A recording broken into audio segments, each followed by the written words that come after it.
Sarah Emma Edmonds changed her name at a young age. She then escaped from home because of a forced marriage and abusive family. Emma Edmonds was born a disappointment to her family. Her father was abusive to all women, so she pretended to be a boy so her father wasn't abusive. She learned to swim, ride horses, and shoot rifles. She changed her name to Franklin Thompson. She wrote a letter to her mother saying, "Farewell, mother, you may never press me to your heart again, but oh, you'll not forget me, mother. If I am numbered with the slain just before the battle, mother, I am thinking most of you while upon the field. We're waiting with the enemy in view." Emma had another thought in her head. Mother, hear the cry of freedom, how it swells upon the air. Yes, we'll rally round the standard or perish bravely there. Emma had learned to hate the male trinity. She was the only female member in the Army. Emma had faced many challenges like 50,000 Canadians going to verse the U.S. Emma's escape from abuse was hard, but she managed to start a new life far from home. She was disguised to hide from the abuse of her family.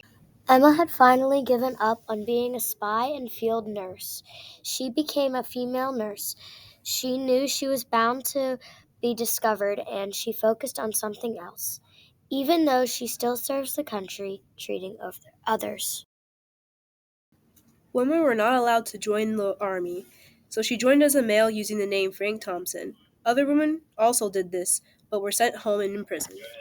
Even though she joined as a man, she was still assigned to be a nurse. It was dangerous since they had to accompany the soldiers in the battlefields. She was a male nurse until she was needed as a spy again. She went on 11 successful missions. There was no official records, but Private Thompson's records list absent on duty multiple times. Emma checked herself in a hospital in Curia, Illinois, where she was treated for malaria. When she was bold, she wanted to join the army again, but found out that she was listed as a deserter. She feared that she would face court, so she moved to Washington, D.C., using her real name, working as a nurse until the war ended. After the war, Emma wrote her memoirs, Nurse and Spy in the Union Army, the adventures and experiences of a woman in hospitals, camps, and battlefields. The book was successful, and she gave the profit to the Soldiers' Relief Association. After this, Emma moved back to Canada and married a mechanic named Linus Seeley. In 1867, they returned to America and raised a family. She died in 1898 and was buried in Houston, Texas. Her legacy is still remembered to this day. I knew a great hero in the Civil War. He was a nurse and then a spy. Name of Frank Thompson. But you wouldn't know him by that name now. Because the he was really a she. Emma Edmonds was 20 when the war between the states broke out. Since women weren't allowed to go to war, she disguised herself as a man and enlisted in a Union company as a nurse. She took part in several important battles, including the First Battle of Bull Run.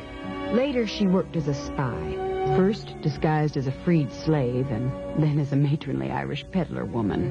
When stricken by malaria and ordered to a hospital, she deserted rather than be exposed as a woman.